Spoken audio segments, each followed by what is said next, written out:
Lions TV, we are sponsored by Regal Elevators and Lifts Consultants Limited, a company that is owned and operated by a Millwall fan, just like every single one of the sponsors that you can already see on the screen. If you are going to do a bit of business in 2021, then please keep it in the Millwall family by checking out all of our sponsors' website links in the description below or on our website, www.lionstv.co.uk. This is your Thursday Club video. We're going to look back at a win on Tuesday at the Den, a 2-1 win over Preston that took us 10th in the table. And we're going to look ahead to this Saturday's coming game, also at the Den, also against a Lancashire club, Preston's local rivals, Blackburn Rovers. But as always, let's wind it back to Tuesday and start out with a starting 11 that Gary Rowett picked to start the match. It was the big dog in goal, 3 centre-backs, Evans, Hutchinson and Jake Cooper returned to the starting lineup. It was Marlon Romeo, right wing-back, Scott Malone,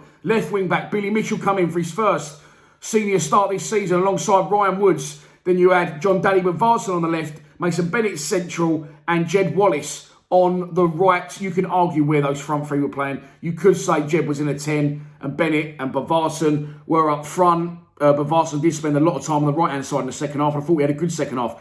But I'm getting way ahead of myself. I understand what some people were saying there about that being a bipolar team selection. Of course, we all want to see Billy Mitchell come in. Of course, myself and others have hammered Woods. Not just Woods, but the way the gaffer's getting him to play and he's constant playing. He must, whether you think he's good or bad, he must need a rest. He's played every single game. But he come into his own in the second half. Of course, Jake Cooper coming back into the team was something everyone wanted to see. But on the flip side of that, myself included, not a lot of us want Varson to start. However, Bradshaw's injured again. Again, he's injured, Bradshaw. And I don't mind. I say, listen, I like Bradshaw. I think he gets unfair press. I think he works hard for the team when he comes on. I don't think he gets anywhere near enough minutes. I think his goals to game ratio isn't bad at all for Millwall. But I don't understand why we've given him a year's contract, because it doesn't seem like he's really going to figure.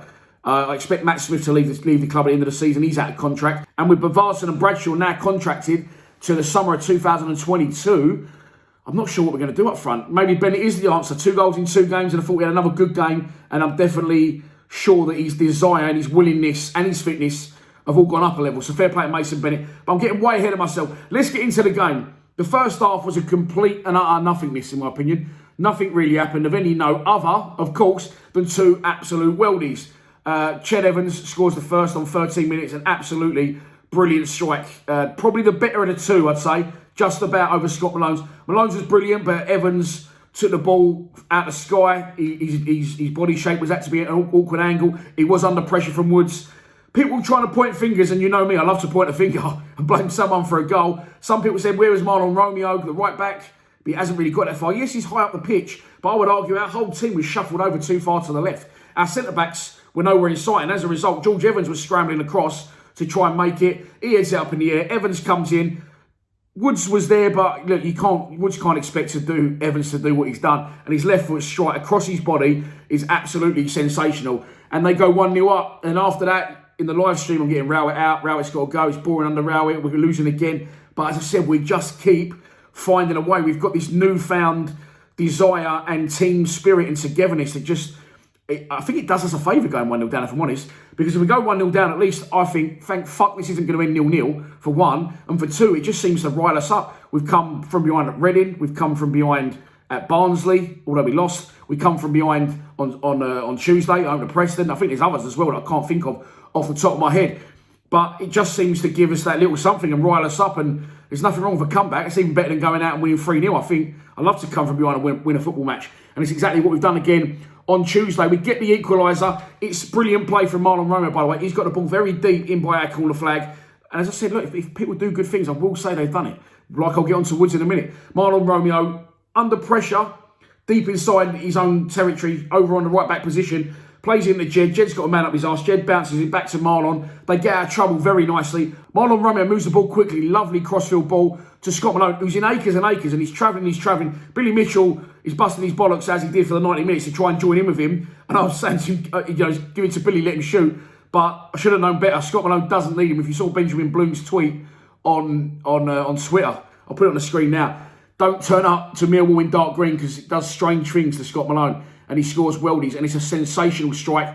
And again, a criticism I could have for the starting 11. I mean, look, I said route out, yes, but if you check back all my old videos, there's a timeline and a story and a basis and an explanation for every part of all those videos. So for people going, oh, what Wood still ain't got an assist?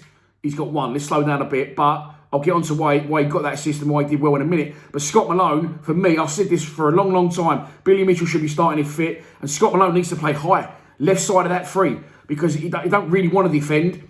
He isn't fantastic at defending, but coming forward, he's brilliant. For me, Murray Wallace will be back soon. I'll put him at left wing back, and I'll put Scott Malone left side of a front three without an absolute doubt. I said that in my preview show as well. Actually, the day I said he should play further up, Malone, was the day he scored the first worldie against Sheffield Wednesday. And since then, he hasn't looked back. Scored against Crawley this season, set a good one up in the Cup, playing 1-2s for Kinzer-Hall, who's missing in action, by the way.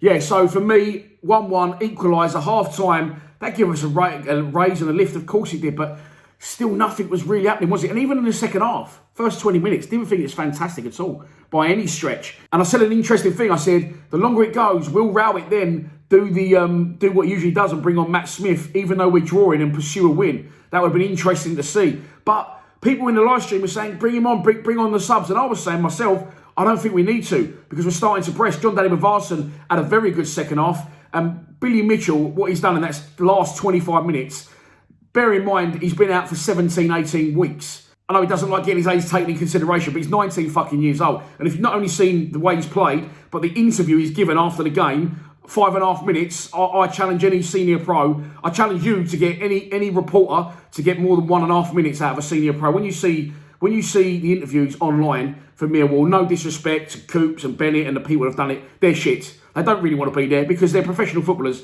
and they don't have to talk. The way Billy speaks for 5.5 minutes, it's on the club's website. It's absolutely brilliant. He's so mature within himself, but he carries that onto the pitch and he just keeps the ball constantly, but he moves the ball forward. And at times in the first half, I was screaming at this thing, saying, Bill, don't do what everyone else does. Don't stand next to Woods. Fuck off. Get up the pitch. And what he did eventually was he started doing that. When everyone else started to falter, his fitness, which is an absolute machine, by the way, as well, started shining through, as well as his class on the ball. And he was dragging Woods up the pitch. And the one that really made me laugh, well, before we get into that one, let's get onto the one where you could tell the wheel was turning. John Daly Mavarson does well down the right, puts in a brilliant ball across the box. Mason Bennett, it does bounce up right in front of him. He's got to score. Because it bounces so high, he can't get his laces on. He has to open his body and sort of side foot it. And it comes off the bar. And you could see the anguish and the disappointment in his face. He looked straight away at the linesman, Mason Bennett, hoping it's offside, and it isn't. But you can see he was devastated he hadn't scored that. And I really feel his desire to want to play for the club and his fitness has improved so much. And maybe he needed that dropping out. I mean, again, that's good man management by Rowett. Dropped out the team by Rowett. And as I said, during that run where we lost 3-0 at Middlesbrough and we was 10 without a win, Bennett was playing regardless, no matter what he did, and he wasn't doing a lot. So the gaffer dropped him out, and it's brilliant man management because obviously got the ump about it, got the bollockate, and now he's finally got his chance. I will argue that Mason Bennett's been at the club for 1.5 years, and we've not once tried him in a centre-forward role. And Gary Rowett brought him to the club. So maybe he wasn't sure that could work for Bennett, or maybe it's a minute of, a case of we ain't got many people left. This is a little bit of a gamble trying to play him there. Not a gamble because he's a good footballer. And I've always said he's definitely better off central. But Bennett misses that one.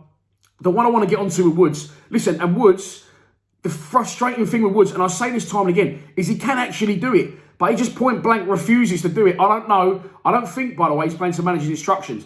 But I can't guarantee that. So I don't know why he just won't push on. And what Billy Mitchell did was just drag him up the pitch. Of course, there's another chance that comes across.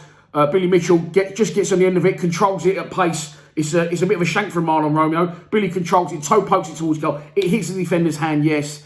As far as I'm aware, in the laws of the game, that isn't a penalty because he makes no movement with his arm towards the ball. He doesn't put his arm up in the air in an irregular position. That is the actual rules of the game. It's down by his side. It comes in with absolute pace. He hasn't moved his hand at all. It's in by his body. So for me, as much as we want a penalty, as much as we love to hate on refs, that wasn't a penalty. I will go on in a minute to this chance I'm talking about. And the chances I'm trying to get to is that Ryan Woods gets the ball and he starts running through the middle. And look, I might have interpreted this wrong, I don't know. But I was excited he was running forward. At the same time, I was laughing because he's running through the middle, just to the right-hand side of the centre circle. He's got Billy Mitchell to the left, Jeb Wallace to the right, and Mason Bennett further up the pitch. And he looks round and Billy Mitchell just goes, fuck off, and starts bombing towards the box, which he should do. Jeb Wallace is also running, and Woods is looking frantically left and right, going, like, just desperate to get rid of it. But they wouldn't have it. They just kept running. They kept bombing on. And eventually, he picks a lovely pass through to Jed, who should score. And I don't think it's one of Jed's better games, although you can never fault his endeavour for the team. It's inches wide, but he should score. But we've changed the way we play now as well. We've changed the way we play, and this is how we get our winner, because we used to play a lot and overplay, and that worked at first under wrap, but it stopped working. And I said he had no plan B. Look and watch how direct George Evans is. George Evans has got lovely passing range, and he does knock long diagonals, but they're long balls. We're playing long balls, we're throwing long balls in with Marlon there and Scott Malone from the wings. And what we're doing is we're putting balls over the top now. And I've always said, why don't we put balls over the top or in that little fucking pocket, in that gap in between a fullback and a centre half, along the floor, slide rule passes and get people running onto it. And I think now, with Smith, you can't do that. With Bennett now, maybe that's why we're doing it. And I don't know whether it's Bennett or whether it is the way the team are playing, but maybe Bennett is helping that in some way you can't really see off the ball. But he is managing to get a run there on defenders. Where his ball's going over the top, and we keep trying to knock those balls over the top. We did it loads against Barnsley. It didn't pay off. But this time, Ryan Woods, great bit of skill. There you go. If he does well, say he does well. Knocks it over his man, and then it hasn't got to be a 70-yard crossfield fucking grass cutter, is it? Or a 70-yard crossfield ball from left-back position into the halfway line. It can be not always pretty. One over the top. It is perfectly weighted. The goalkeeper, if Bolkowski's letting that in, I'm doing my bollocks. Because he comes, he changes his mind, he stops. Not only that, he's not even in the right position. If he did come or stop, he's miles to the fucking one side of the goal. And Bennett, take nothing away from Benno, gets him on his head. And I really enjoy watching back the slow motion replay from behind the goal, because he's got nothing other than his eye on the ball. And Everson, the Preston keeper, who's highly rated, as shit out there. He slipped, he stuttered. He was indecisive, but ultimately, at the end, he shit his pants. He didn't want to know. Mason Bennett is brave, not looking at anything other than the ball, and scores his second goal in 2 games. And you just see the players all running in, the togetherness. I thought it was very, very good, that last half an hour, and I thought Billy Mitchell was the driving force. And it's no coincidence that Woods has done... Listen, when has Woods ever done those things for us? He hasn't. He hasn't. And Billy was dragging him up the pitch with him. I could see what he was doing. He was retaining the ball well. And maybe if he's doing that little bit more of a Woods role, which he was, but also getting further up the pitch, it was releasing Woods. So I've coated Woods. I still don't think he's fantastic, but that was the best he'd done. That's his first assist, by the way, since he's been at the club. So I don't know if the people on Twitter and social media are actually thick, or they just want the attention. That wasn't saying anything to me, just to each other. Who thinks Woods don't get no assists? Who thinks Woods don't play a forward ball? You mugs. It's one fucking ball. Come on. You surely don't base and forge your opinions on one thing. You have to see a selection of things, don't you? Surely. So, yeah. But look, listen, take nothing away from Woods. Billy Mitchell in alongside him could be the dream team, couldn't it? Because he was definitely improved, and he played forward passes, and he sets up the winner for Mason Bennett, and we go 10th in the table. So, moving on to Saturday's game at the Den against another Lancashire club, as I've said, Blackburn Rovers. They're managed by, currently, Tony Mowbray. However, I was watching Sky Sports yesterday, and they lost 1-0 against Reading on Tuesday, and he was giving his post-match interview, and it was a very, well, if I'm not wanted here, not a problem. I just have some time off and go and spend some time with my family and my kids. So obviously, he may think that he's under pressure and he's coming towards the end of his tenure. And it'd be right to think so, because they've lost 6 of their last 7 league games. As I said last time out, losing 1-0 at Reading on Tuesday. They currently sit 16th in the table, 6 places and 6 points behind us. So they'll be looking to close the gap on us, but we'll be looking to stretch it with one eye now firmly, surely, on the playoffs. The one to watch for Blackburn, I usually go for Bradley Dack, don't I? But the little chipmunk head from Bexley, I always say that, but I think he's a great player. I love him at the Den. Has been out injured. He did his cruciate ligament, didn't he? And he's been out for a long, long time. So he's just making his way back into the side. I've been looking at their lineups, and he's been coming off the bench. So he's a great player, and I'm sure he'll be a main man for them. But at the minute, don't think he's quite fully fit, in which case I'm going to go for Armstrong. Marked him as the danger man at Ewood Park when they beat us 2-1 earlier this season, and he scored the winner, and he will be the one to watch this Saturday at the Den. So this is your pre-match prediction, and here we go. We don't usually do well against Blackburn, do we? I remember they beat us 2-1 earlier in the season. Of course, they beat us 2-0 there last season, I think, when Neil Harris was still in charge. We lost 2-0 at home to them on the TV, if I remember rightly, last season. So it's not really, other than Danny Shittu, that's what we do, a happy place for us to go, or welcoming them to the Den. So I don't know, because I do feel we've turned the corner. I do feel we're building on it. And if he goes with pretty much the same 11, I think we could get a result. However, with that little bogey side element they have got over us, I'm going to go for a 1-1 draw with Mason Bennett to make it 3 goals in 3 games. So that's your lot for this Thursday Club. Hope you've enjoyed it. Please be sure to check out the fans' score predictions from the other boys at Lions TV that's gone out, hopefully, at the same time as this video. And if you think you know what the score's going to be, do not be shy to put it in the comments below. If you're a patron, you would have already seen the Steve Lovell lockdown interview. If you haven't, that'll be out on YouTube tomorrow night, Friday night, and of course, we'll be streaming from Lions TV Towers from 2:30 on Saturday for the visit of Blackburn Rovers. I'll see you in and around the live stream, if not before. Please subscribe to Lions TV. Come on, you Lions.